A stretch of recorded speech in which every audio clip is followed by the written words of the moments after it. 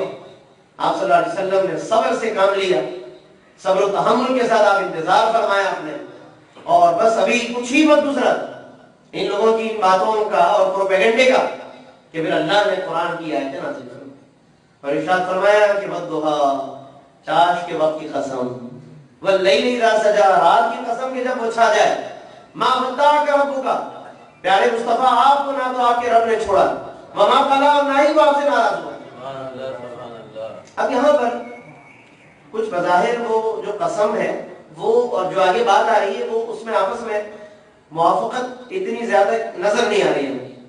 یعنی قسم جب آدمی اٹھاتا ہے، چلے ہم اور آپ تو جو منہ میں لفظ آ گیا وہ قسم اٹھا لی، حالانکہ سوچ سمجھ کے قسم اٹھانی چاہیے، قسم کم سے کم اٹھانی چاہیے.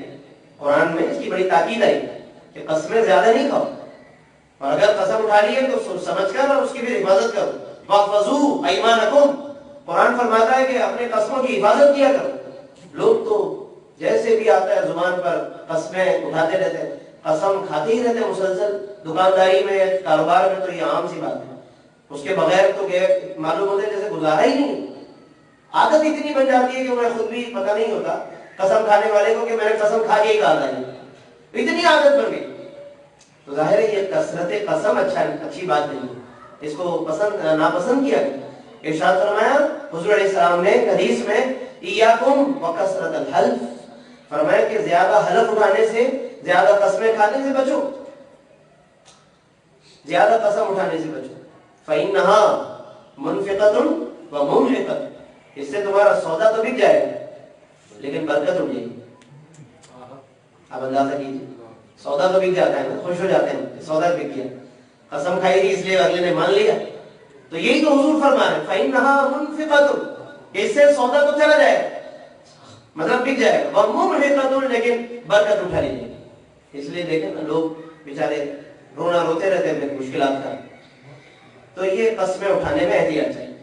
اللہ رب العالمین جب قسم اٹھاتا ہے اور آگے جو بات آئے تو اس میں بڑی گہری مناسبت ہوتی ہے. جو قسم اٹھائی ہے وہ اور جس بات پر قسم اٹھائی اس میں بڑی گہری مناسبت ہوتی ہے. اور یہ اللہ کے کلام کا تقاضا ہے کہ وہ اتنا عظیم رب ہے، اس کا کلام بھی پھر اتنا بے مثال ہے، اس کے اندر بڑا گہرا ربط ہے آپس میں آیتوں میں. ایسی کوئی خدا نخواستہ بے ربطی نہیں ہے قرآن میں. اور اگر وقتی طور پر ہمیں کچھ ایسا نظر آ رہا ہو تو ہمارے فہم کا قصور ہے، ہماری عقل کی کمی ہے کہ ہم پہنچ ہی نہیں پائے قرآن کے اس نقطے تک جو گہرائی رب نے رکھی ہوئی ہے اس میں.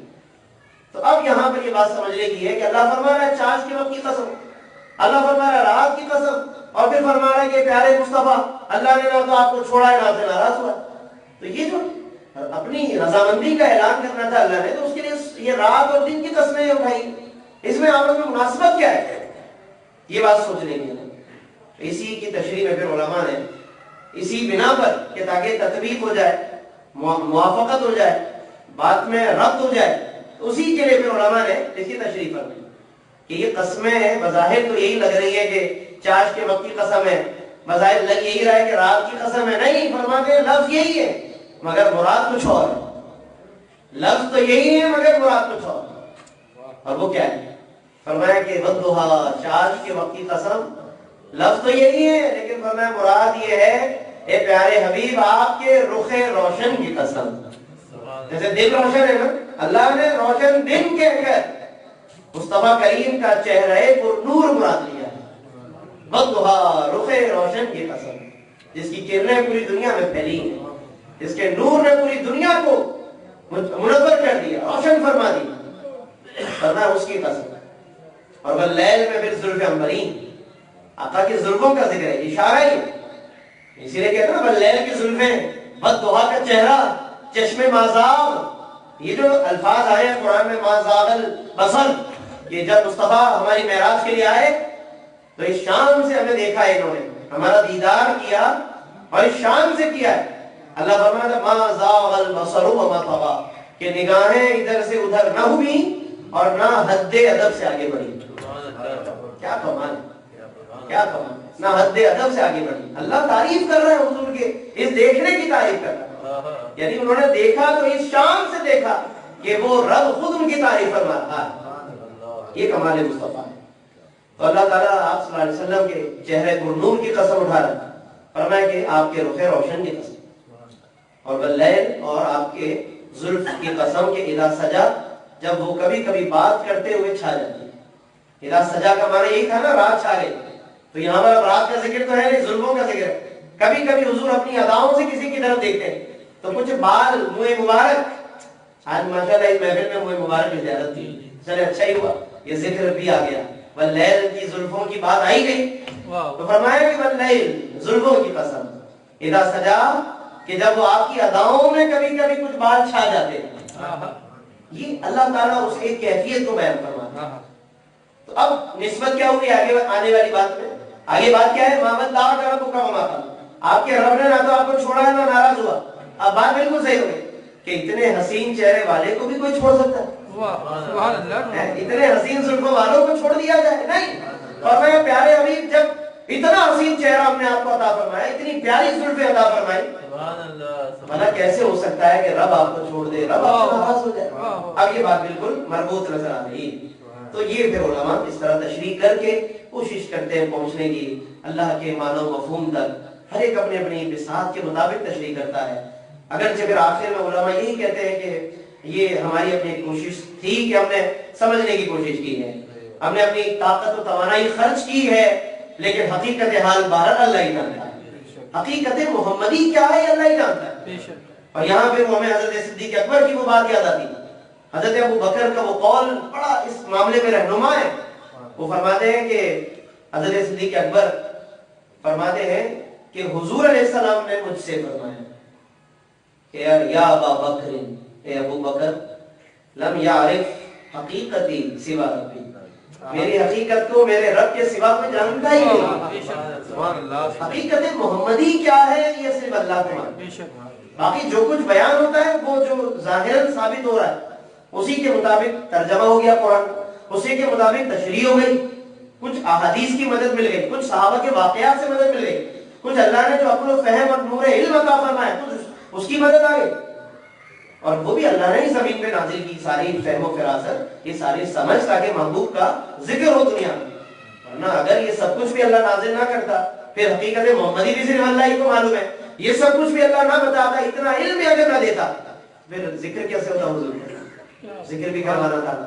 اللہ نے بھی سکھایا لوگوں کو، یہ ساری باتیں میں سکھائی، یہ سارا علم قرآن کا، حدیث کا، اس کا فہم، اس کی تشریح، اس کی تعبیر، اس کے معانی، اس کے مفاہیم، یہ سب کچھ اللہ نے دیے تاکہ لوگ اس کے مطابق سمجھنے والے سمجھیں، بیان کرنے والے بیان کریں، سننے والے سنیں، غور کرنے والے غور کریں، پھر عمل کریں.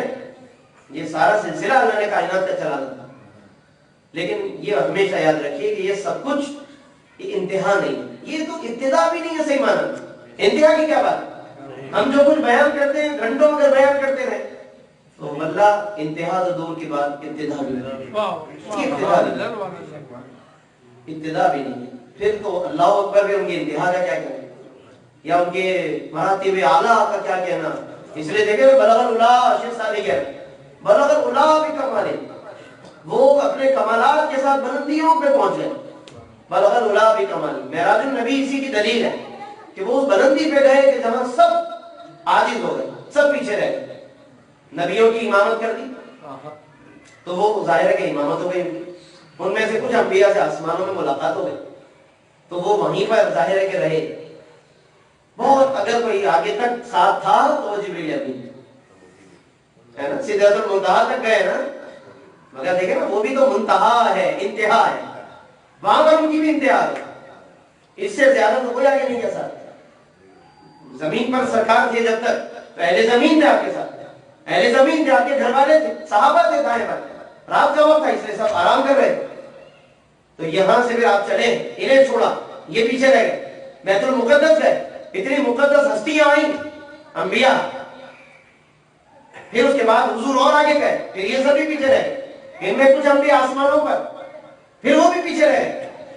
پھر آخر تک بس جبریل ساتھ تھے. وہ بھی ہم اگر واضح طور پر دیکھیں تو صاف صاف نظر آ رہا ہے کہ وہ سدرۃ المنتہا تک گئے اور وہاں پہنچ کر انہوں نے صاف صاف کہہ دیا یا رسول اللہ بس اب اس سے میں آگے نہیں چل سکتا، میں آپ کے ساتھ.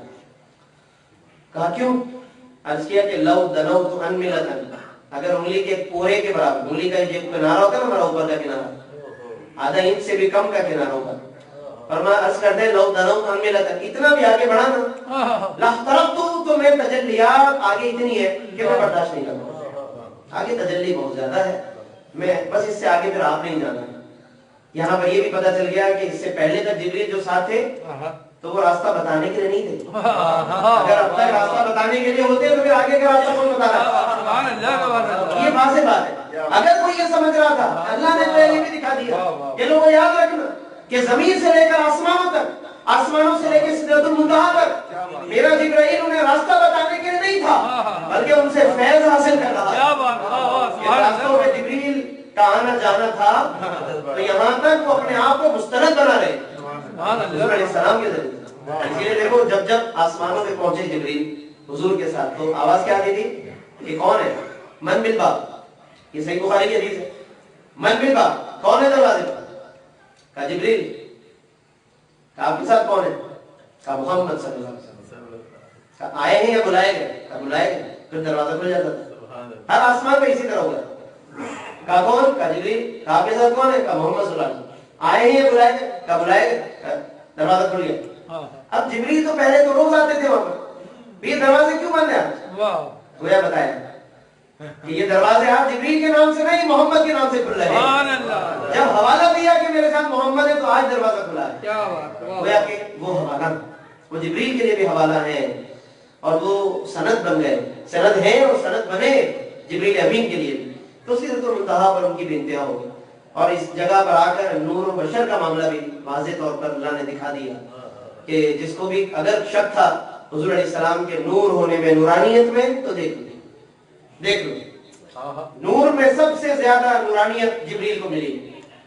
سید الملائکہ ہے نا، ملائکہ کے سردار ہیں، وہ فرشتوں کے سردار ہیں، تو سب سے زیادہ نورانیت اگر ہے تو جبریل کی، اور یہاں آ کر وہ بھی پیچھے رہے اور حضور علیہ السلام آگے گئے تو پتہ یہ چلا کہ جتنی نورانیت اللہ نے انہیں عطا فرمائی، بلکہ یوں کہیے کہ جہاں نورانیت کی بھی انتہا ہو رہی ہے وہاں سے محمد مصطفیٰ کا آواز ہو رہا ہے۔ اسے ہم نے کہا نا کہ ہم یہ جو کچھ بیان کرتے ہیں یہ انتہا تو دور کی بات، ابتدا بھی نہیں، وہ وہاں تک گئے۔ اور پھر آگے پھر لامکاں کا لفظ آ جاتا ہے۔ لامکاں کا مطلب یہ ہوتا ہے کہ بس ہم اس کو لفظوں میں بیان نہیں کر سکتے، وہ پھر وہ کیفیات ہے کہ اللہ اکبر، پھر وہ جانے کہ جس نے بلایا، وہ جانے کہ جسے بلایا گیا ہے، یہ وہ دلیل ہے بلندی۔ بددہا پہ بات ہو رہی تھی، ضمن ایک بات ہے، بددہا رخ روشن کی قسم، واللیل، اور فرمایا کہ محبوب آپ کی زلفیں عنبرین کی قسم۔ بعض علماء نے اور بھی اس کے مفہوم بیان کیے۔ مثال کے طور پر ایک معنی بددہا کا معنی لیا علم مصطفیٰ۔ علم دیکھیں، علم میں بھی روشنی کا معنی ہے۔ جب تک ہمیں کچھ پتہ نہیں ہوتا ہمارے لیے وہ بات اندھیرے میں ہوتی ہے، جیسے ہی پتہ چلتی ہے تو اجالا گویا روشنی ہو گئی کہ ہمیں پتہ چل گیا۔ بہت سی چیزوں کو ہم نہیں جانتے، کسی جگہ کے بارے میں ہم نہیں جانتے، تو جب تک ہم اندھیرے میں، جیسے ہی ہمیں پتہ چل گیا ہم روشنی میں آ گئے، ہم اجالے میں آ گئے۔ تو اجالا اور روشنی کا لفظ علم کے لیے بھی آتا ہے، اور ویسے تو باقاعدہ طور پر علم کو کہا ہی نور جاتا ہے۔ العلم نور، علم ایک نور ہے، علم ایک روشنی ہے۔ تو بعض علماء کہتے ہیں کہ بددہا کہہ کر اللہ نے علم محمد مصطفیٰ کی قسم اٹھائی۔ بددہا آپ کے علم کی قسم، اللہ نے جو آپ کو علم عطا کیا اس کی قسم، کیونکہ اسی کے ذریعے سے اسلام کا نور پھیلا ہے، اسی کے ذریعے اجالا ہوا ہے، اسی کے ذریعے قرآن پہنچا، اسی کے ذریعے حدیث پہنچی، اور اسی کے ذریعے اللہ رب العالمین نے سارے حقائق لوگوں کو سمجھایا۔ یہ روشنی کا مطلب علم۔ اچھا، اب یہاں پر پھر ذہن میں سوال آئے گا، یہ اب یہاں پر ایک بڑی دلچسپ بات ہے اور طلب بھی ہے سمجھنے کی، کہ اگر آپ علم بددہا سے مراد علم لے رہے ہیں، حضور کا علم، اور وہ روشنی ہو گئی، تو آگے تو پھر اندھیرے کا ذکر آ رہا ہے، پھر کیا کریں گے آپ؟ واللیل میں تو اندھیرا ہے، رات ہے وہ۔ ابھی جو تیرے زلفوں کے معنی و مفہوم سے بات بن گئی، زلفوں کے معنی و مفہوم سے بات بن گئی نا، لیکن اب یہاں پر بددہا سے اگر علم محمد ہے تو پھر واللیل میں تو اندھیرا ہے، پھر وہ وہاں کیا ہوگا؟ کیا بات علماء نے فرمائی، اللہ اکبر۔ اب آپ یہ جب بات سنیں گے نا تو یقیناً پھر واضح ہو جائے گا کہ دیکھیے علماء کس انداز سے کتنی خوبصورت تشریح فرماتے ہیں۔ یہ علماء نے یہاں پر تشریح کرتے ہوئے لکھا کہ بددہا سے ایک قول کے مطابق علم محمد مصطفیٰ ہے۔ علم سے چونکہ روشنی پھیلتی ہے، اس لیے اللہ نے دہا کا لفظ، چاشت اور روشنی کا لفظ کہہ کر حضور کا علم جو اللہ ہی نے عطا کیا وہ مراد لیا۔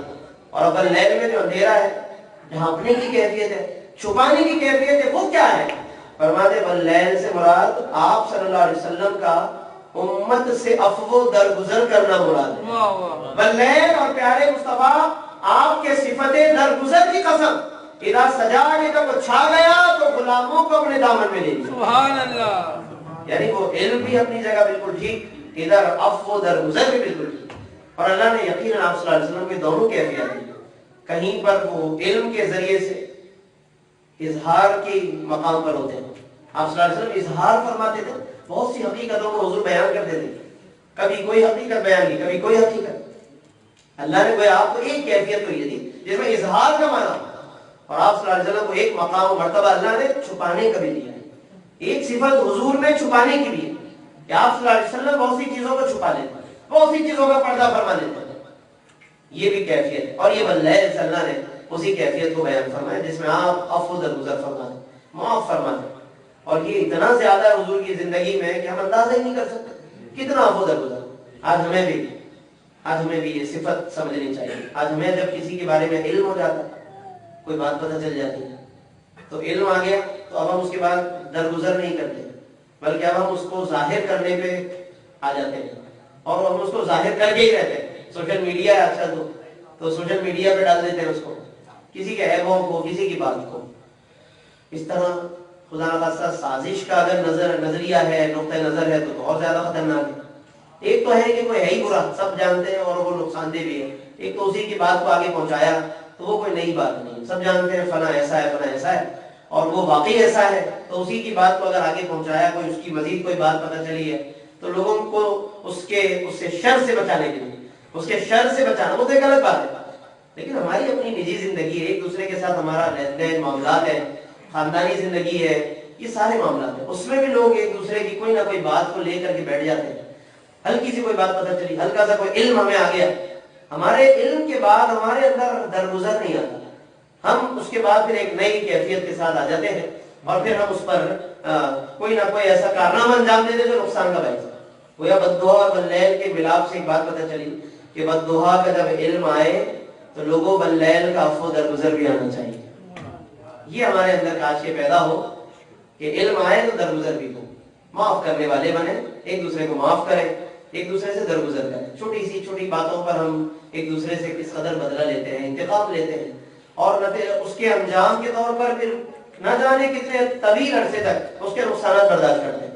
یہ ہماری یقیناً ناعاقبت اندیشی ہے، ہماری اپنی غلط فہمیاں ہیں کہ جس کی وجہ سے ہم غلطی کا شکار ہیں۔ اس لیے حضور علیہ السلام کے اخلاق، بعض علماء نے اخلاق بھی مراد لی، والضحیٰ واللیل کے معنی و مفہوم میں اخلاق محمد بھی مراد لی، کیونکہ ان اخلاق میں یہ دونوں کیفیات آپ کو نظر آئیں۔ ایک آخری مفہوم اس کا ایک اور بھی ہے، والضحیٰ چونکہ روشنی کا معنی ہے، واللیل میں اندھیرے کا معنی ہے، تو ایک بڑا زبردست معنی ایک اور بھی فرمایا، والضحیٰ میں روشنی ہے نا، تو کہتے ہیں کہ اس سے مراد آپ کا یوم ولادت مراد ہے۔ والضحیٰ یوم ولادت مصطفیٰ کی قسم کہ جس دن اللہ نے بڑی روشنی دی ہے لوگوں کو، یعنی اسی کے ذریعے کائنات میں اسلام آیا، لوگوں کو قرآن ملا، اور باللیل میں پھر کیا ہوگا؟ فرمایا شب معراج مصطفیٰ کی قسم، سبحان اللہ، وہ تو ہے ہی رات، وہ رات ہی رات ہے، اللہ نے اس کے لیے رات کا انتخاب کیا نا اپنی ملاقات کے لیے۔ اور وہاں پر بھی علماء نے وجہ بیان کی، کئی وجہ بیان کی، ایک وجہ اس کی بڑی دلچسپ ہے، فرمایا باللیل شب معراج، تو معراج کے لیے اور اپنی ملاقات کے لیے اللہ نے رات کا وقت منتخب کیا، اس کی وجہ فرمایا کہ چونکہ یہ معراج کا جو واقعہ ہے نا، یہ انعام تھا حضور کے لیے ان عبادتوں کا، ان قیام اللیل کا کہ جو رات بھر آپ کیا کرتے تھے، رات بھر حضور اتنا قیام اللیل کرتے تھے، اس قدر عبادت کرتے تھے کہ سیدہ بی بی عائشہ فرماتی ہیں کہ آپ کے قدمین مبارک میں بعض اوقات تو ورم آ جاتا، اتنی سوجن یا اس قدر قیام، آپ اندازہ کریں، یعنی قیام اللیل اتنا زیادہ تھا، مشقت اتنی اٹھائی حضور نے اپنی امت کے لیے، اپنی امت کے لیے، رو رو کر سجدوں میں دعائیں کر رہے ہیں امت کے لیے، اور حتیٰ کہ پھر فجر ہو گئی، تو بی بی عائشہ نے پوری کیفیت بیان کی، تو اللہ فرمایا باللیل، یعنی جو جس لمحے آپ عبادت کرتے تھے، محبوب انعام دینے کے لیے بھی ہم نے رات کا انتخاب فرما لیا، انعام دینے کے لیے بھی رات کا انتخاب فرما لیا۔ تو یہ بددعا کے معارف ہیں، بددعا کے معانی ہیں، جس کی آج ہمیں ضرورت ہے۔ اور صوفیاء کرام اور بزرگان دین کے یہاں تو پھر ایک اور الگ دلچسپ معاملہ ہے، وہ تو کہتے ہیں یہ جو کائنات کو جو کچھ ملا ہے، دیا اللہ نہیں ہے، دیا اللہ نہیں ہے مگر صدقہ ہے محمد مصطفیٰ کا نام۔ کہتے ہیں کہ اسی کائنات میں اللہ نے دن کو روشن بنایا، رات کو اندھیری بنایا، ایسا ہی ہے، دن کو اجالے والا بنایا، رات کو اندھیری بنایا۔ کہتے ہیں کہ جو دن کو اللہ نے اجالا دیا، یہ محمد مصطفیٰ کے چہرے کا صدقہ، رات کو اندھیرا بخشا، یہ میرے آقا کی زلفوں کا صدقہ، سبحان اللہ۔ اور یہ باقاعدہ امام ابو حنیفہ کی طرف ایک قصیدہ منسوب ہے، قصیدہ نعمانیہ کہتے ہیں اس کو، اس کے اندر حضرت امام ابو حنیفہ فرماتے ہیں الصبح بدا من طلعتی واللیل دجا من وفرتی، اکثر یہ کلام آپ سنتے بھی ہیں، الصبح بدا من طلعتی واللیل دجا من وفرتی، کبھی الفاظ میں غور کرنے کیا خوبصورت بات ہے، شاعر میں فرماتے ہیں الصبح بدا من طلعتی، کہ یہ صبح جو ظاہر ہوئی یا رسول اللہ من طلعتی، آپ ہی کے طلعت زیبا سے تو ظاہر ہوئی، آپ کے رخ روشن کا صدقہ ہے کہ اس کو اللہ نے اجالا عطا کی۔ پھر آگے کہتے ہیں واللیل دجا، اور رات جو اندھیری ہوئی من وفرتی، آپ کی زلفوں کا صدقہ۔ تو یہ اللہ نے اس طرح کائنات میں اپنے حبیب کی یادگاریں پیدا فرمائی تاکہ لوگ میرے حبیب کو اس طرح مختلف طریقوں سے یاد کریں۔ اللہ نے ظاہر ہے ان کو یاد کرنے کے لیے بھی مختلف طریقے رکھے، قرآن ہمیں عطا کیا تاکہ اس قرآن کو پڑھ پڑھ کر محمد مصطفیٰ کا ذکر ہو اور وہ پھر تمہیں اللہ تک پہنچائیں، یہ ذریعہ بنے گا اللہ تک پہنچنے کا۔ اللہ تک پہنچنے کے لیے یہی ذریعہ اللہ نے مقرر فرمایا کہ انہی کے ذریعے سے اللہ تک پہنچو۔